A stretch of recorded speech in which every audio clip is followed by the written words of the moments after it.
Hola a todos y bienvenidos a mi canal de Letras y otras pasiones. Si no me conoces, mi nombre es Consuelo y te invito para que te suscribas y actives la campanita. Hoy estamos a julio 21 del 2025 y vamos con nuestro día 202 de lectura bíblica. Así es que alista tus materiales y empezamos.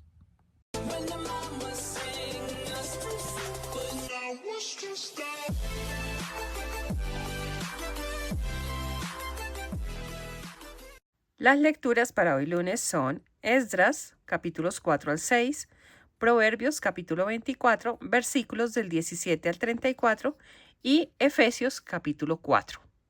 En el nombre del Padre, del Hijo, del Espíritu Santo. Amén. Señor, creo que en las Sagradas Escrituras que voy a leer se contiene tu santa palabra. Haz que la escuche con todo respeto de amor. Ilumina mi mente para que por medio de ella conozca tu santa voluntad y mueve mi corazón para que cumpla con fidelidad lo que tú quieres de mí. Te lo pido por Jesucristo, tu Hijo, nuestro Señor. Amén. Esdras del 4 al 6. Intervienen los enemigos de Judá. Cuando los enemigos de Judá y Benjamín tuvieron noticias de que los repatriados estaban reconstruyendo el santuario del Señor, Dios de Israel, se presentaron a Zorobabel, a Josué y a los jefes de familia y les dijeron: permítanos colaborar con ustedes en la reconstrucción, ya que también nosotros adoramos como ustedes al mismo Dios, y le ofrecemos sacrificios desde que Azaradón, rey de Asiria, nos instaló aquí.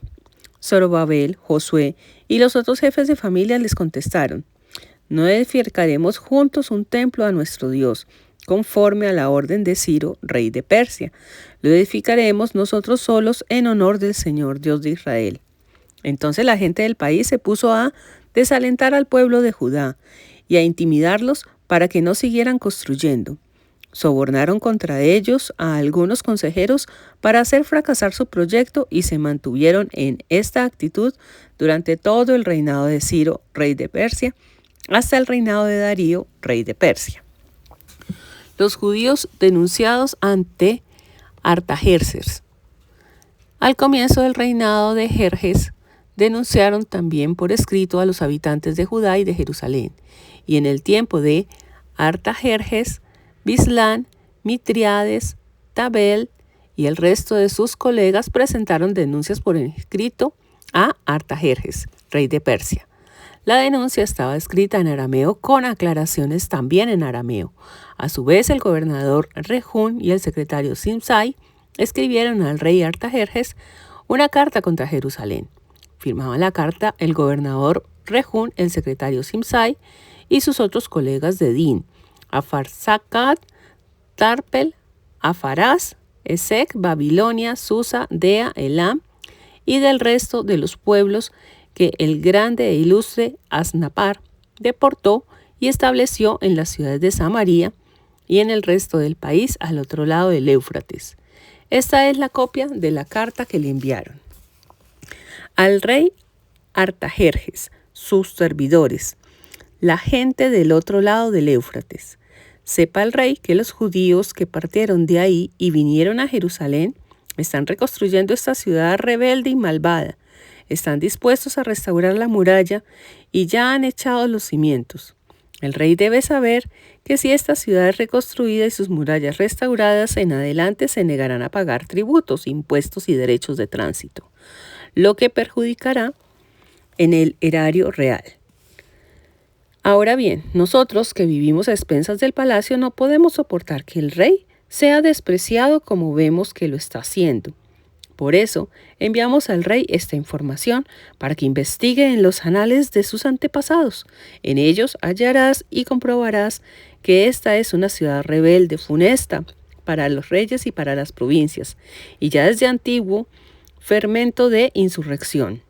Por este motivo fue destruida.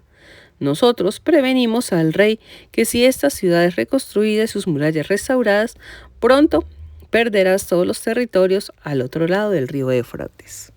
Respuesta de Artajerjes. El rey envió esta respuesta al gobernador Rejún, al secretario Simsei y a otros colegas residentes en Samaria y en las demás regiones al otro lado del Éufrates. Salud. La carta que nos han enviado ha sido puntualmente traducida y leída en mi presencia. He dado orden para que se investigue y se ha comprobado efectivamente que esa ciudad se ha sublevado desde muy antiguo contra los reyes y que ha sido un fermento constante de revueltas e insurrecciones.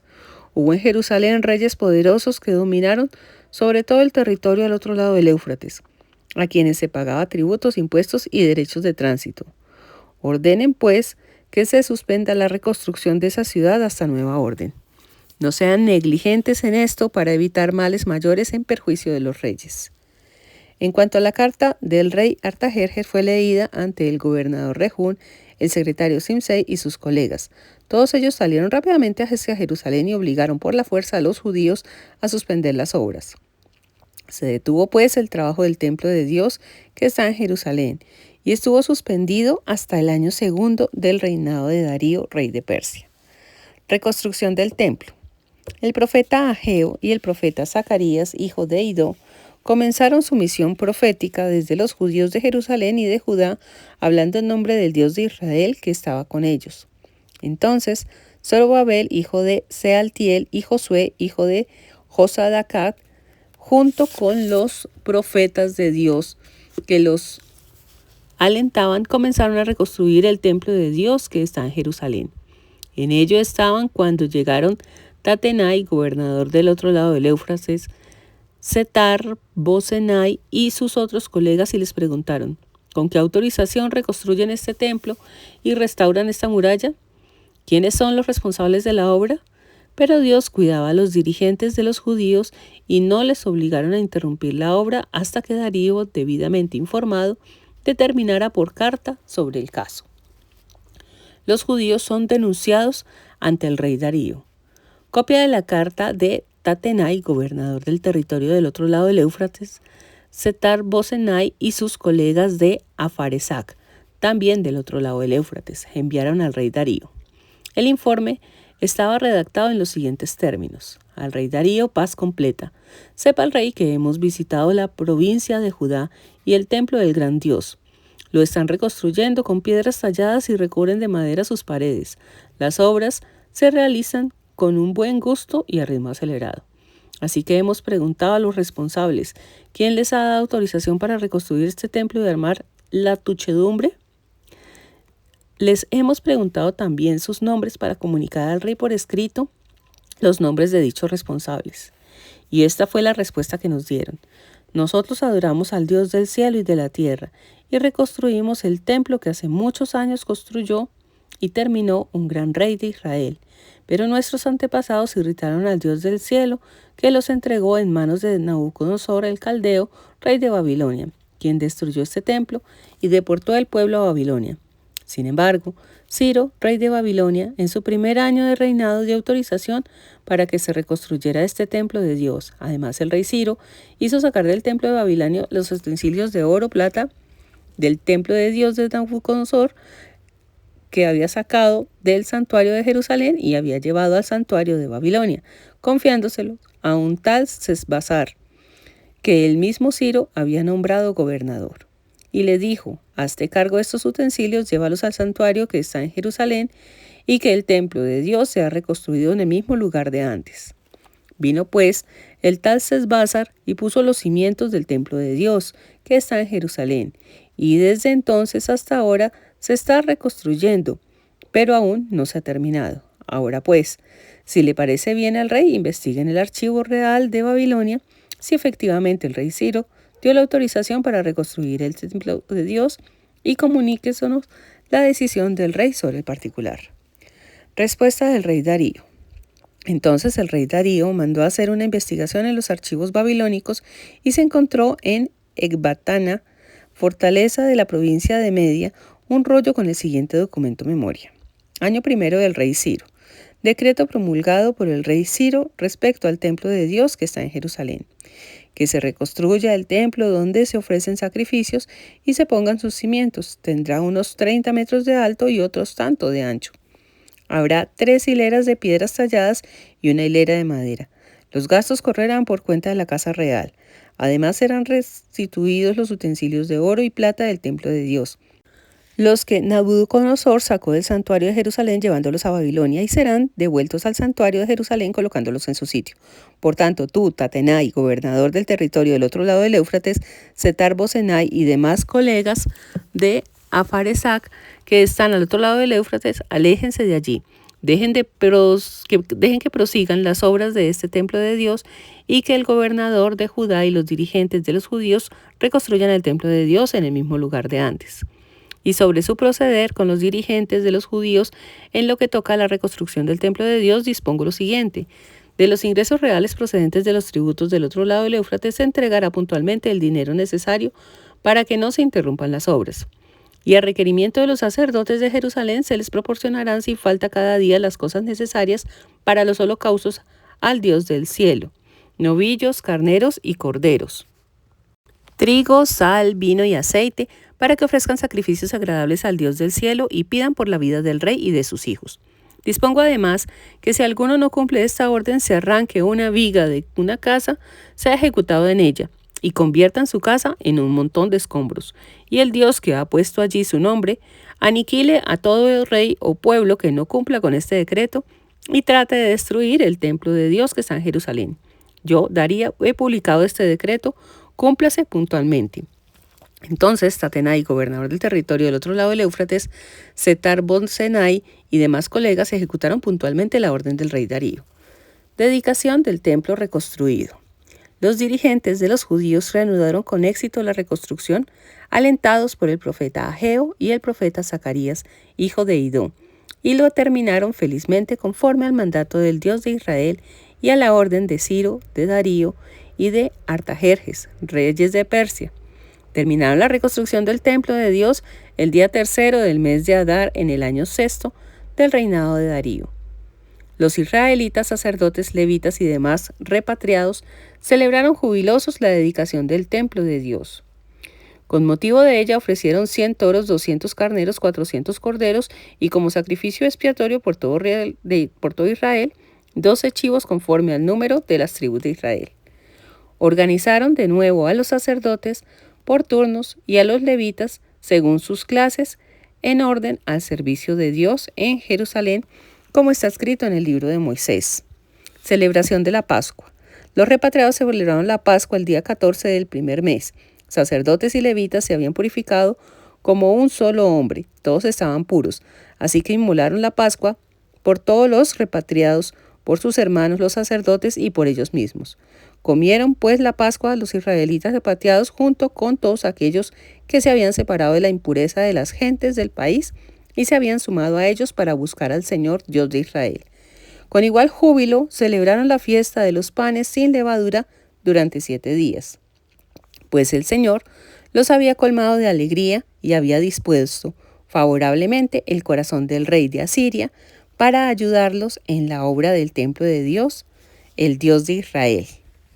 Aquí vemos un claro ejemplo de lo que no se debe hacer. Vemos que personas que creían en Dios querían intervenir en la reconstrucción del templo, pero al verse apartados de esa reconstrucción, prefirieron sembrar cizaña e irse en contra precisamente del mismo templo de Dios. Lo mismo vemos hoy en día. Muchos sacerdotes hoy en día se valen de su sacerdocio para alejar a las personas del buen camino. Y sí, lo digo con conocimiento de causa. Vemos, por ejemplo, el supuesto padre Linero acá en Colombia, y hay muchos sacerdotes en muchas partes del mundo donde las misas y las iglesias, los templos, los han convertido realmente en antros de perdición. Y las cosas hay que decirlas por su nombre, porque de nada nos sirve nosotros maquillar las cosas y ponerle arandelas o taparnos los ojos y decir eso no está pasando, eso no es así, cuando la realidad es otra. Debemos estar muy alertas y mirar dónde estamos colocando nuestra fe, porque nuestra fe siempre tiene que estar metida en Dios. Por ejemplo, si yo tengo convicción de que mis rodillas se doblan ante Dios, no ante el hombre, pues en la iglesia debo tener mi sitio para poderme arrodillar ante Dios. Si un sacerdote me dice que no hay que arrodillarse ante nadie, ni siquiera ante Dios, pues la verdad yo a esa misa no vuelvo. Es así de simple. Y hago todo lo posible porque ese sacerdote no vuelva a dar misa ni vuelva a desviar del camino a nadie. Y eso pasa, porque es que tristemente la iglesia como tal está muy infiltrada y lo sabemos porque hay sacerdotes que están promoviendo la nueva Agenda 2030 y tristemente están alejando a las personas del buen camino. No hay que juzgarlos, pero tampoco hay que seguirlos. Entonces tengamos presente esto y esta lectura que acabamos de hacer es algo que nos lleva bastante a reflexionar sobre a quién realmente debemos seguir. Por eso yo siempre digo, no sigamos a las personas, sigamos realmente la palabra de Dios. Yo siempre digo, de pronto yo no les caiga bien y no sigan la lectura conmigo, pero háganla, no se desvíen de esa intención de seguir haciendo una buena lectura, de seguir un camino, porque alguna persona no es de su corriente. Entonces, miremos eso y siempre, siempre, siempre comparemos las palabras que nos están diciendo con las que están escritas en la Biblia. Es la única forma de que nuestro camino no se pierda. Proverbios 24 del 17 al 34.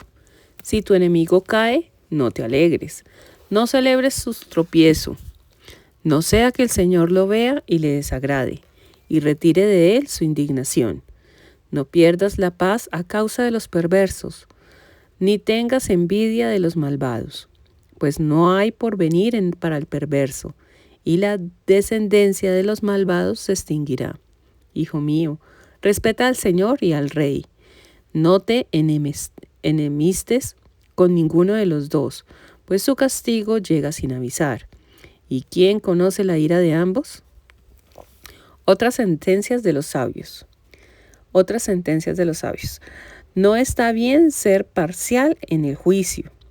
A quien declara inocente al culpable, lo maldicen los pueblos, lo desprecian las naciones. Se aplaude en cambio a quienes lo acusan.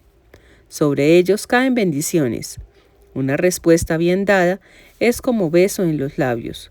Organiza tus tareas, dedícate a tus campos y luego vete a edificar tu casa.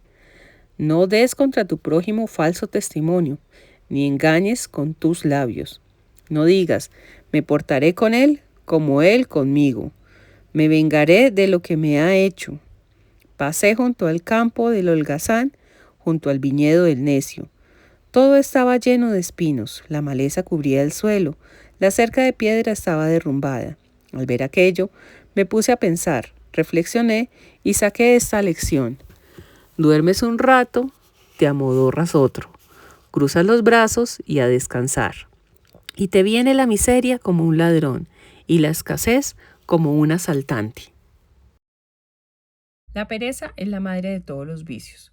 Y hoy en día vemos que la pereza es algo muy común, ya que desde pequeños no se les está enseñando a los niños a ser responsables, todo lo contrario, se les está quitando cualquier tipo de responsabilidad. Están criando personitas que se quiebran con voltearlas a mirar, personas que no tienen ni idea del mundo ni cómo se gana la vida, personas que creen que el dinero nace en los árboles, personas que creen que lo único que tienen que hacer es ser TikTokers o Instagramers o influencers de algún tipo para tener plata y el rey Dios dinero es el único que cuenta.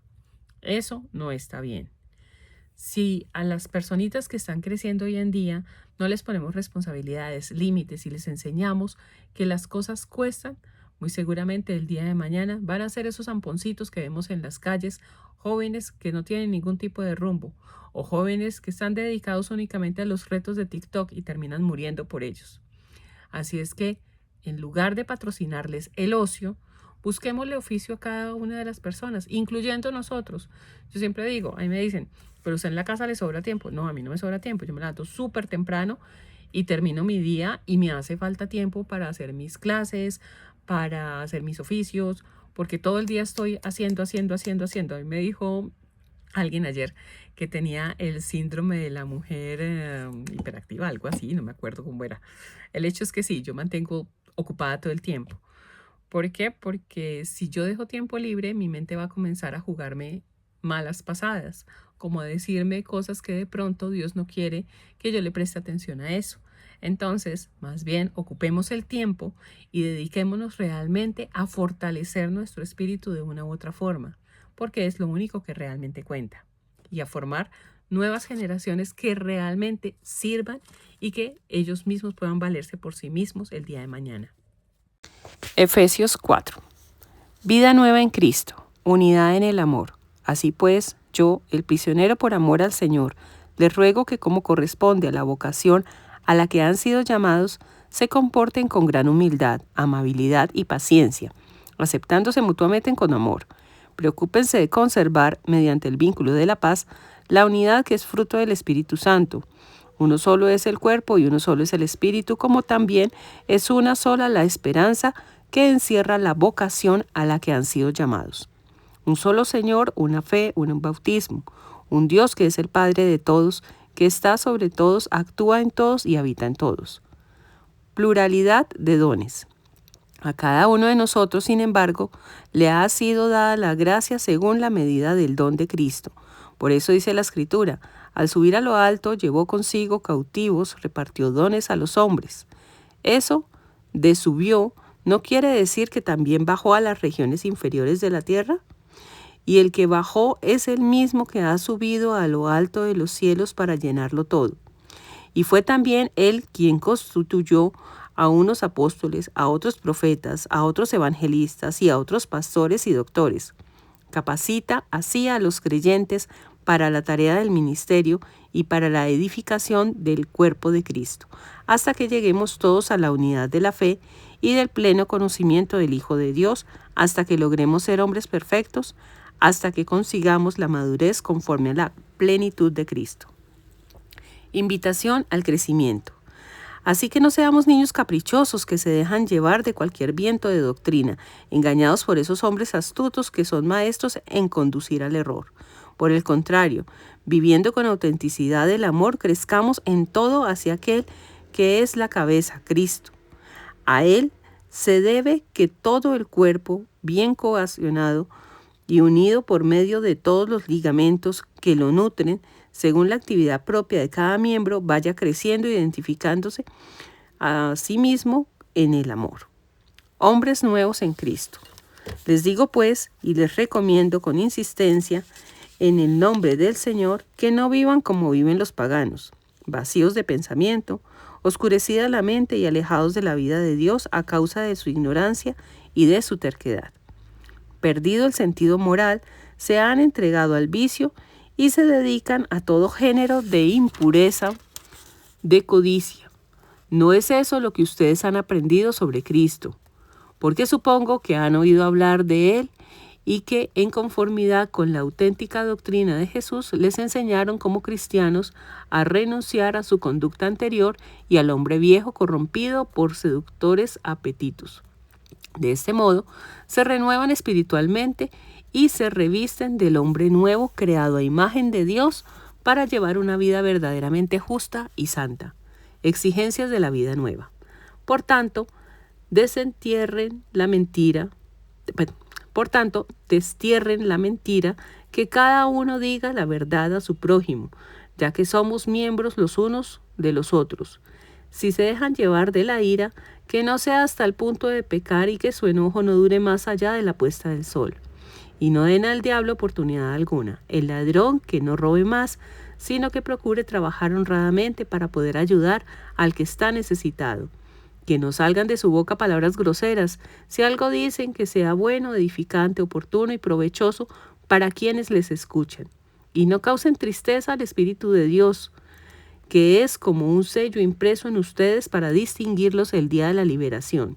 Que desaparezca de entre ustedes toda agresividad, rencor, ira, indignación, injurias y toda clase de maldad. Sean más bien bondadosos y compasivos los unos con los otros, y perdónense mutuamente, como Dios los ha perdonado por medio de Cristo. Cuando fallece una persona, siempre vamos a pensar qué se hizo y qué no se hizo. Más bien deberíamos pensar qué estamos haciendo con las personas vivas. Es decir, si yo, por ejemplo, mi esposo y yo, si tenemos algún tipo de desacuerdo, nunca nos vamos a dormir estando disgustados con el otro, porque uno no sabe si uno va a amanecer vivo o no, uno no es dueño de la vida. Entonces, qué feo es que llegue aquel momento donde Dios nos llame y en ese momento tengamos cuentas pendientes. Entonces, mucho mejor que ese enojo, como dice Efesios 4, no dure más allá de un atardecer. Yo, por ejemplo, soy de mal genio. lo reconozco y bastante, porque soy muy perfeccionista. Entonces, cuando las cosas me salen mal y cuando ya veo que yo no estoy con las mismas capacidades de antes, pues me lleno de rabia contra mí misma. Soy humana, ¿qué esperaban? Entonces sí, y a veces nos morimos de la risa con mi esposo porque obviamente en el momento digo ¡ay! Y peleo contra mí y después nos miramos y nos morimos de la risa y ya pasa. Pero entonces es eso, es aprender a controlar ese mal genio, es aprender a pedir perdón, a ofrecer una disculpa a tiempo, a reconocer que nosotros nos equivocamos, a reconocer que no somos perfectos, a ver más allá del simple enojo como tal y poder vivir cada día en paz con nosotros mismos y con los demás. Es la única forma que nuestro interior realmente sienta esa paz y logre realmente enorgullecer de una u otra forma a Dios, porque finalmente Él no nos quiere ver amargados, ni nos quiere ver tristes, ni nos quiere ver enemistados con nadie, todo lo contrario, quiere que seamos felices y que estemos en paz con nosotros mismos y con los demás. Y finalizamos con la oración de cierre. Gracias, Padre, por las enseñanzas que has querido comunicarme a través de tu santa palabra. Haz que, como buena semilla, prenda en mi corazón como en tierra fértil, para que los frutos sean abundantes en beneficio propio y de mis hermanos. Por Jesucristo nuestro Señor. Amén.